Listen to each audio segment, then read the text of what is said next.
I'm here to meet one of Britain's most successful film directors, Steve McQueen, who won a Best Picture Oscar for 12 Years a Slave. He's constantly pushing at the boundaries of whose stories get to be told and who gets to be in the frame.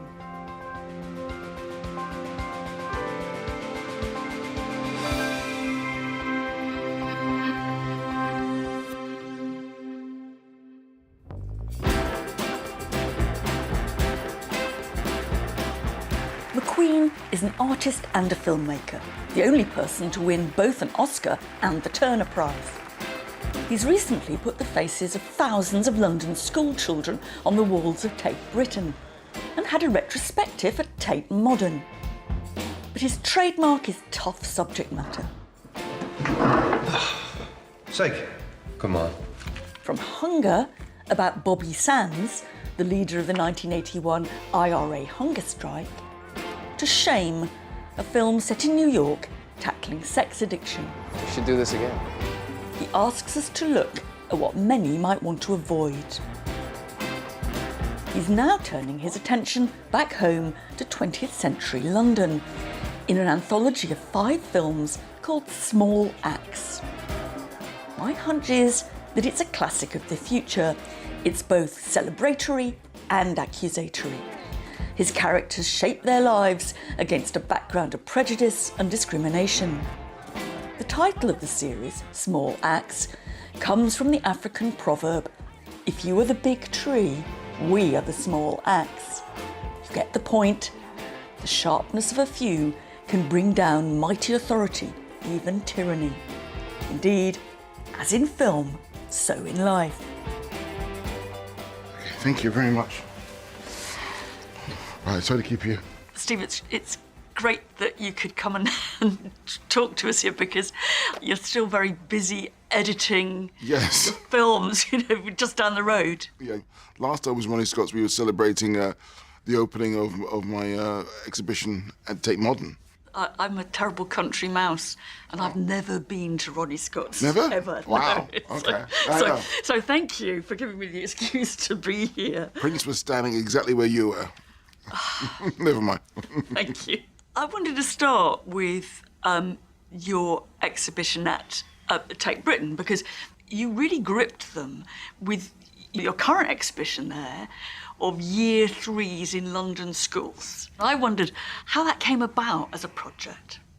I was just looking at this school photograph I saw and seeing all the faces and the different faces on that photograph, and then thinking of my own sort of journey, trajectory, and what could have happened and what did happen.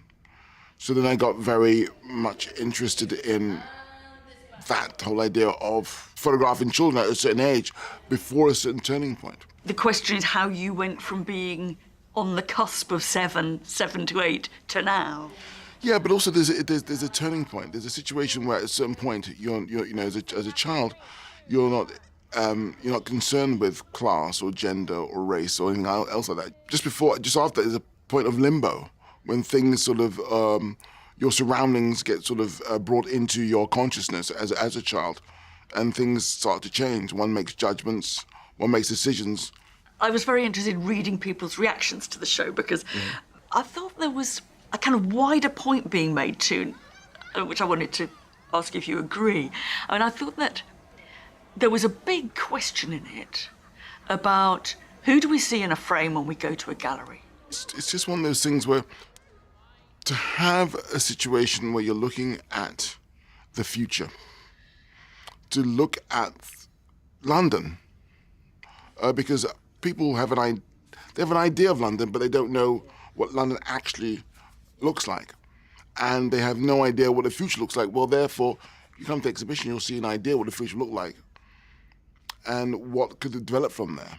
And it's that which sort of fascinated me once we've sort of hung all of the photographs.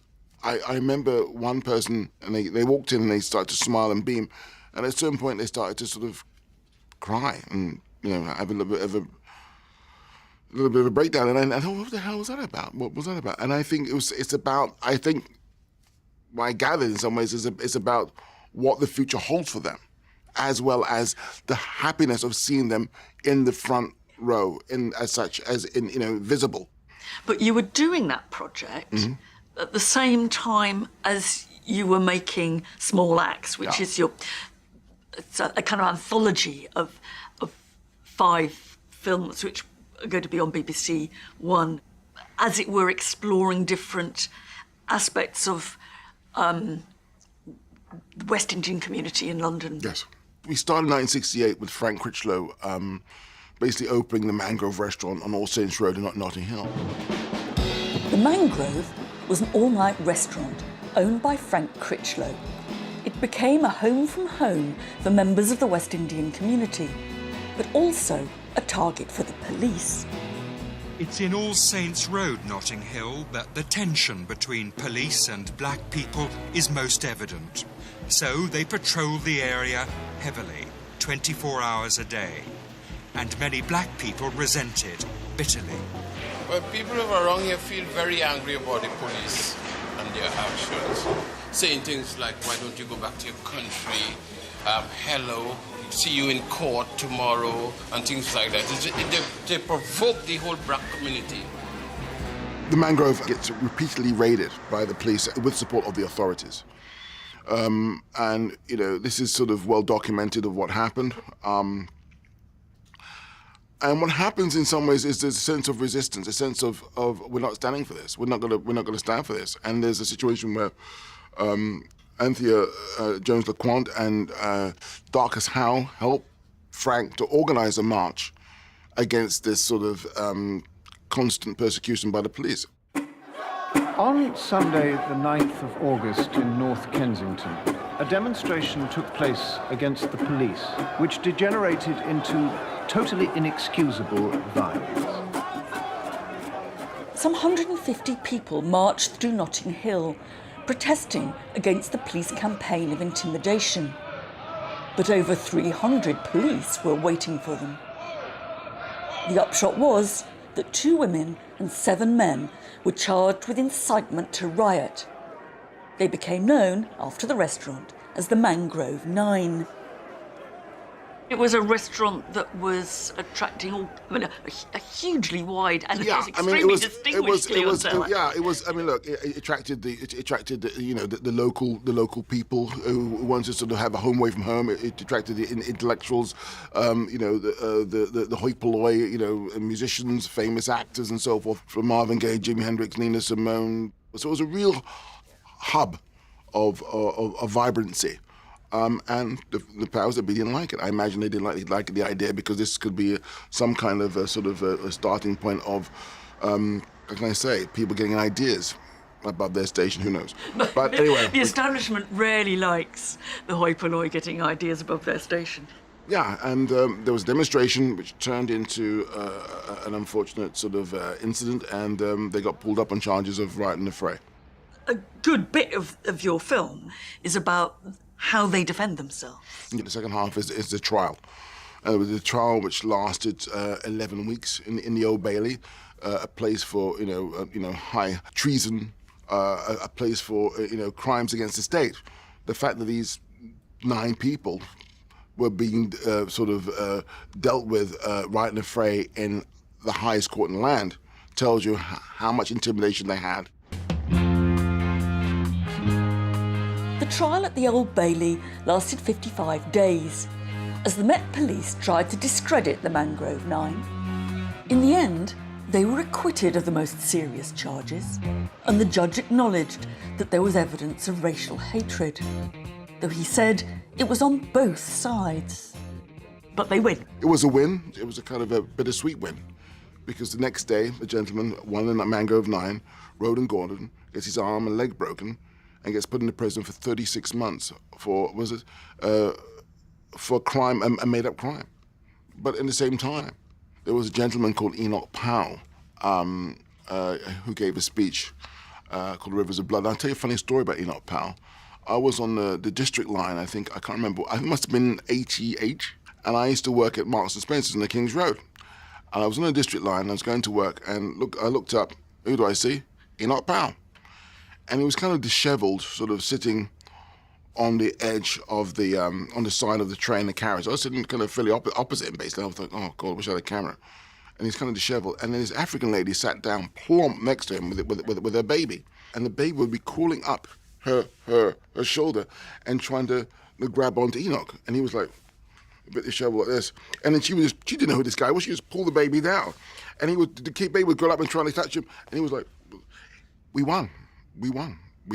Anyway, he was on the wrong side of history. Yeah, totally. As we know, Me and you now are talking about this movie that I made about the Mangrove 9. Now, 50 years after, that court case. If I'd made that, well, if someone like me had tried to make that 2 years after that trial, it would never have been made.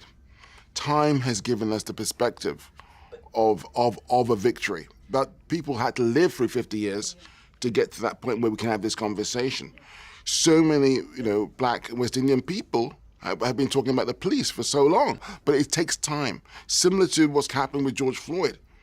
It took a guy to die in the worst way possible for over 9 minutes, to suffer and die over 9 minutes. It took a pandemic. It took millions of people to be on the streets for people to think, you know what? Maybe there's something in this racism thing. I mean, it looks to me as if one of the things that's behind your projects is making us look at things that we have managed to obscure from ourselves outside the Black community. I mean, how could we not see it? Are we blind?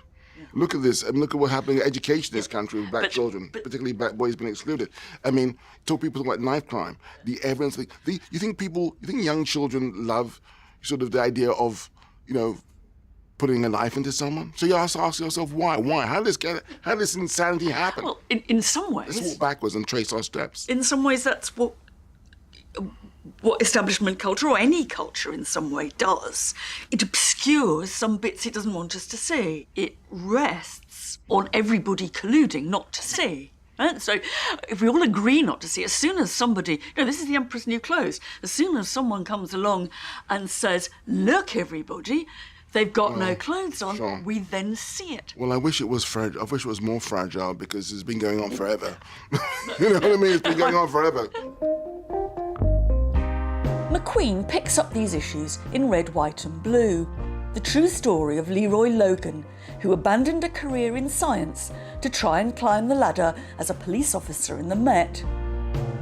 Faced with opposition both from within the force and his own family, this film, starring John Boyega, is a tale of perseverance against the odds. Leroy Logan's story, Red, White and Blue, I think that's where we've come. This is for me, this is the sort of ceiling what we've reached now. And hopefully we can go beyond it. But right now, this is where we are. The movie starts in 1983, 84. And this is when Leroy Logan enters into the police force after his father has been brutally beaten by the police. And he attempts to sort of integrate and change the police from within. I hadn't realised about Leroy Logan until I saw your film. I hadn't realised that he'd been a research chemist looking down a microscope in a back room. And there's a wonderful scene in your film where his auntie, I think, says, "You want to be visible." And I thought, there's a really important plea here. Reclaim the public sphere. He attempts to do that. Yeah, he does. Leroy is a very out there guy. Not everyone is like that. I mean, he is that innately in himself. And she sort of read him right in the way of who he was. He wasn't a backroom guy. He was a front door man. He was, in the front. And he attempts to do that. He attempts to sort of do that. He fulfill his potential, his real potential of who he could be. And it's shut down. So we want to be involved. We want to sort of change things, but some people do not want to let go of their power. They don't want to let go of their power or the situation they're in, because there's a huge advantage for them not to do that. And in the film, Leroy Logan gets nastily abused by the local community, who, the black kids saying that because they sold out. Yes, well, because they don't trust him initially, because they seem a part of the establishment. And if you see someone in uniform, at first you don't think they're trying to change the establishment. You think they've joined the establishment. Leroy's task was to change the establishment by joining it. But he could only go up so high. But, hey... He was over-optimistic. Well, I'm not to say he's over-optimistic. I think you could only do something unless you do it. You can only find out unless you do it. And he's a scientist. So there's no point in it's not a theory, he's into practice. Do you think he did the right thing? Of course he did the right thing. It may be madness at the time for me as an outsider and all the people outside, but without people like that who basically risk and push and are courageous, when he was in the police force, of course, it was persecuted. Yeah. It was terrible. So, without him, we would not have seen how to measure our gauge. We can always think about things, but unless you're doing it, you'll never have the idea of what was actually possible.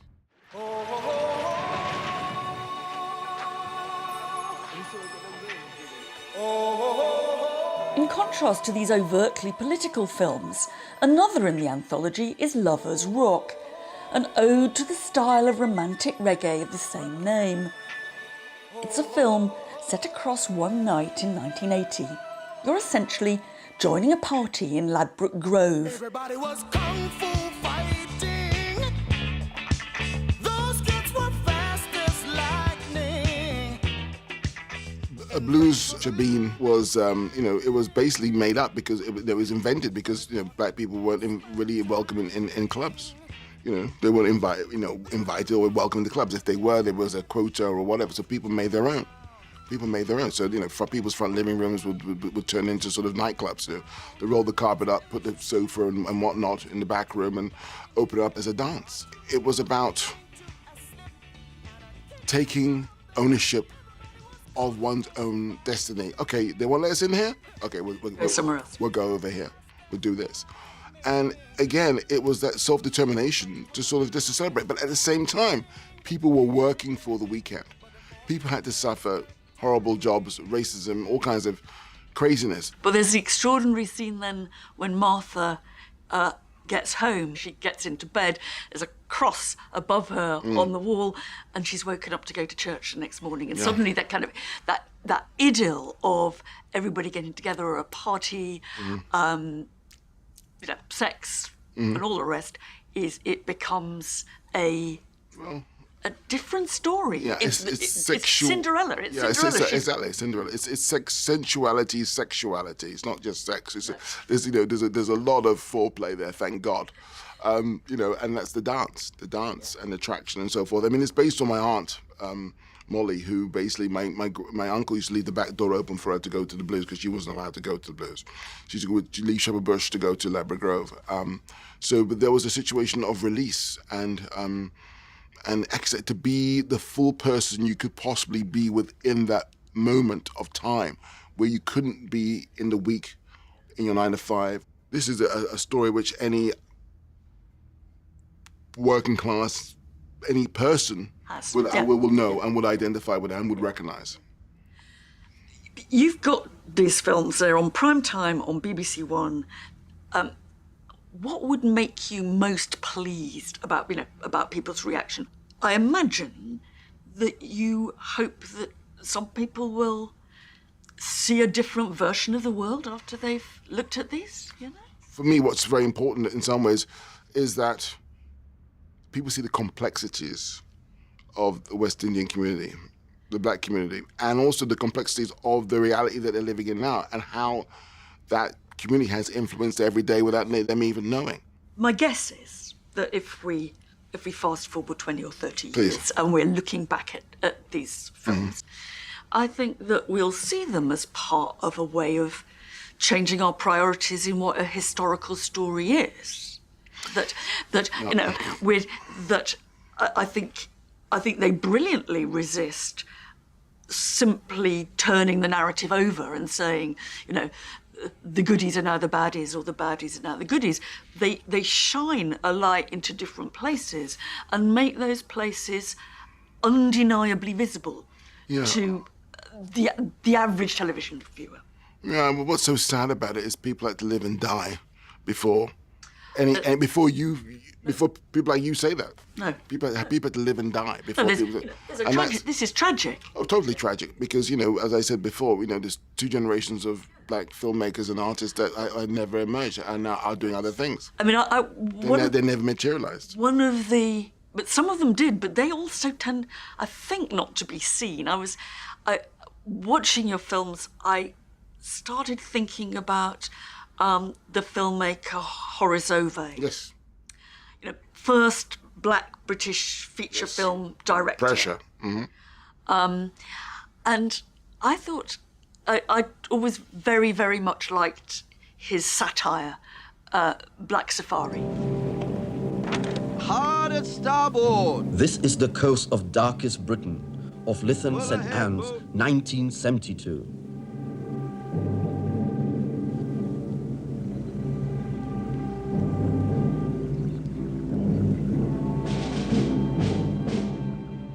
He brings some black Africans to the UK to be anthropologists of the UK. Mm-hmm.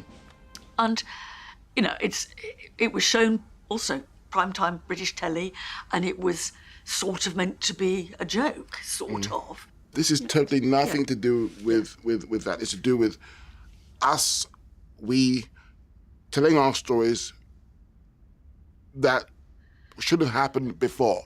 And therefore, people looking and identifying it in a way which they're having an idea of a certain kind of truth or a certain kind of, in fact, what it's doing is reinforcing the truth that was there, but they felt wasn't recognized. Yeah. That's it. I think that there are many functions to films like yours, but one function is to make people see what they didn't see, whoever those people are.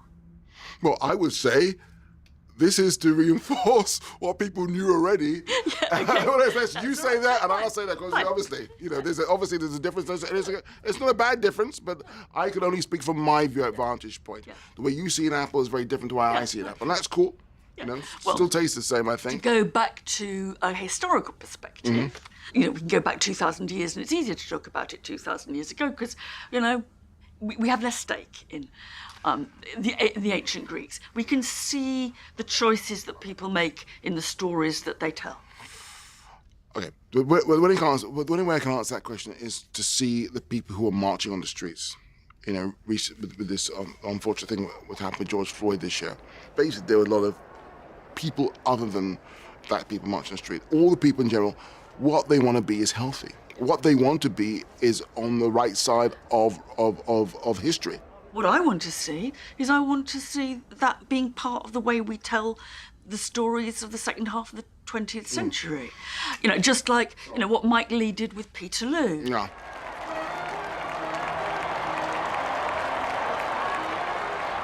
It's about voices, it's about being heard, it's about expressing what a lot of people know already, but it's also about making it part of an authoritative narrative. If someone like me had tried to attempt to make this in 1974, 73, if you want to do Peterloo then, I imagine it would have done. So this is about... I think Mike Leigh would not think that you could have done Peterloo. Oh, you could have done. There was enough people, and he's white, he would have got it done, or other people like him would have got it done, because, at that time, they were given permission to do whatever the hell they wanted. Then, someone like me could not. And it's only now, 50 years after the trial, that people are celebrating this. And that's why it matters that it's on, on primetime BBC One, not just in an art house picture house, because what we're wanting to do, whatever we mean by we, is to change the narrative of British history. Listen, it wasn't even concerned. I demanded it. No one gave it to me.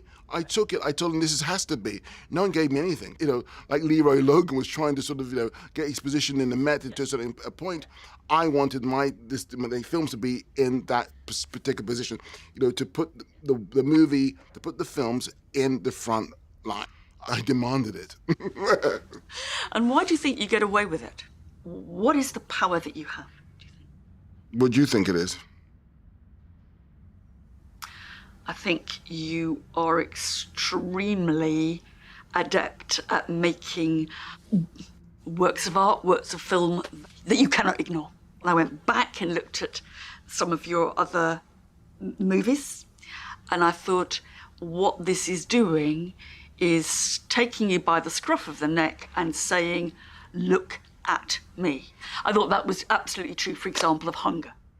Once you get to a certain point, one can start demanding things. I mean, that's it, because there's a lot of great people doing great stuff out there, but it's just one of those things where, you know, I think you get to a certain point where you can start demanding things. You know, part of that's Hollywood, part of that's box office. I mean, in a sense, it's a parallel story to, although it diverges, to Leroy Logan.